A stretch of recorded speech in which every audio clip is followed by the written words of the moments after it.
Salut les amis, c'est Jean-Luc de la chaîne JLTech. Cette fois-ci on se retrouve, c'est pour le montage de la Under 3. Vous allez voir, c'est tout simple.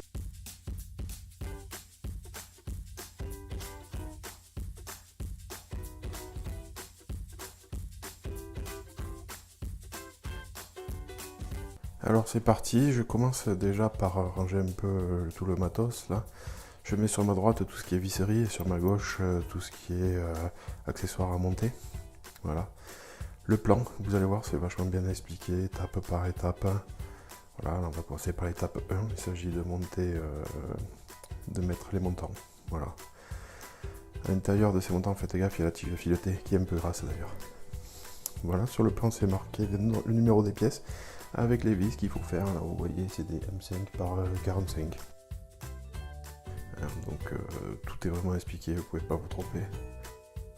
Quand j'ai monté ça, j'ai un petit peu hésité, vous allez voir sur le montant.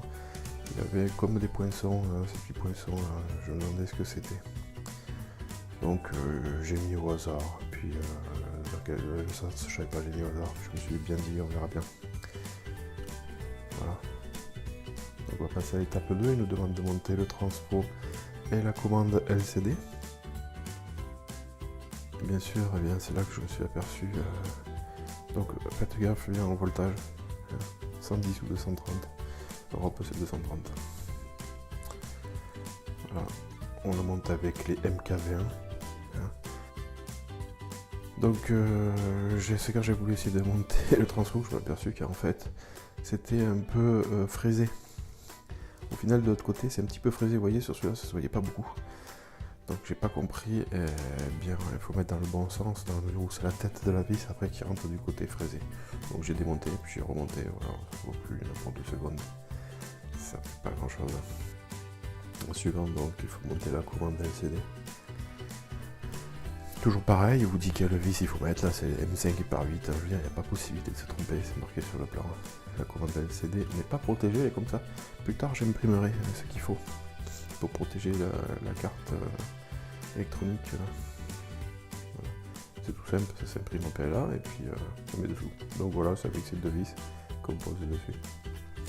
Étape 3 maintenant, il nous demande de poser le détecteur fin de course pour l'axe des aides. Et normalement il faut le poser à 32 mm, c'est ce qui est expliqué.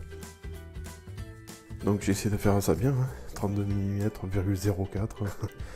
Donc voilà, j'ai essayé de faire ça bien, je l'ai posé, mais vous verrez aussi plus tard que c'est pas la peine. Maintenant il faut monter la vis sans fin pour l'axe des aides et le moteur. Je vous conseille de dévisser un petit peu ça là, pour remonter cette pièce de manière à ce que ça prenne mieux sur la tige filetée. Mais après c'est pas la peine de tout resserrer non plus parce que vous verrez à la fin il faudra tout régler, éviter le jeu tout ensemble. Donc maintenant il faut prendre la barre la plus longue des deux. C'est celle qui va supporter l'extrudeur, les roues qui permettront à l'axe Z de descendre et monter sur les deux montants. Donc c'est la barre la plus longue. On y fixe dessus l'extrudeur et le moteur ou bien la courroie pour l'axe des X, si je dis pas de bêtises, l'axe des X. Voilà, c'est tout simple, vous verrez c'est pareil, c'est un peu fraisé, puis il y a des têtes de vis qui dépassent, la tête de vis va dans le truc fraisé. Ensuite là, faites pas comme moi, il a demandé de mettre les roues sur l'autre bout. C'est les roues qui permettent de monter et descendre encore une fois. Donc c'est fraisé, là vous mettez la tête de la vis sur la fraise, et puis après vous pouvez pas tromper les deux trous. Sauf que là je suis en train de faire une grosse bourde en fait, je mets pas la tête. Je mets pas la tête d'impression. Et je m'aperçois après que finalement on peut plus la mettre, quoi. Donc il faut d'abord mettre la tête, voilà. Tout simplement. La tête d'impression, avec la sortie du PLA, là. Voilà, ça se clenche comme ça.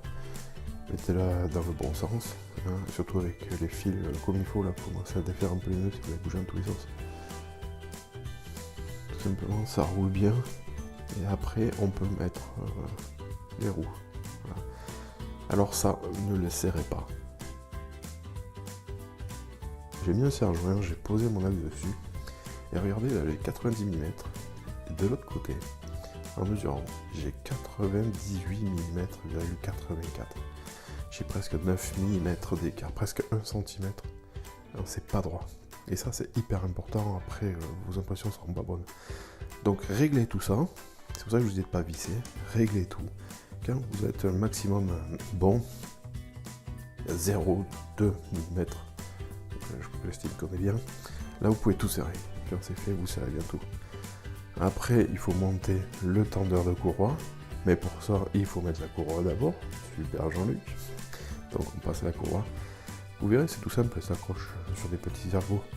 Il faut mettre les bouts de la courroie sur les petits ergots. Hop, on met le tendeur et on tend à fond et on serre bien. Et surtout, il faut bien l'attendre et bien faire attention qu'elle soit bien centrée, votre courroie. Côté moteur et côté tendeur, que ce soit bien centré. Au plus bien sera centré, au moins vous l'userez. Ensuite, toujours pareil, ça c'est le montant du haut, c'est ce qui permet de fermer le châssis. Voilà, on serre un peu à droite, un peu à gauche, et on ferme à la fin. Ici, c'est le support qui retient le rouleau de PLA. Comme le dernier. Voilà, peu importe, de toute manière, on le bougera à notre envie. Là, ça, faut le monter avec le manchon. Le manchon est l'espèce de boulon derrière. On met un quart de tour et ça le serre. Voilà, tout simplement. Et après, on pose notre rouleau de PLA dedans. Et pour finir, tous les branchements électriques. Alors là, vous pouvez pas vous tromper. Hein. C'est impossible de se tromper. Tous les axes X, Y et Z sont repérés et en plus il y a des détrompeurs. Voilà les amis, allez, je vous laisse et puis partagez si vous aimez. Allez, à plus, ciao.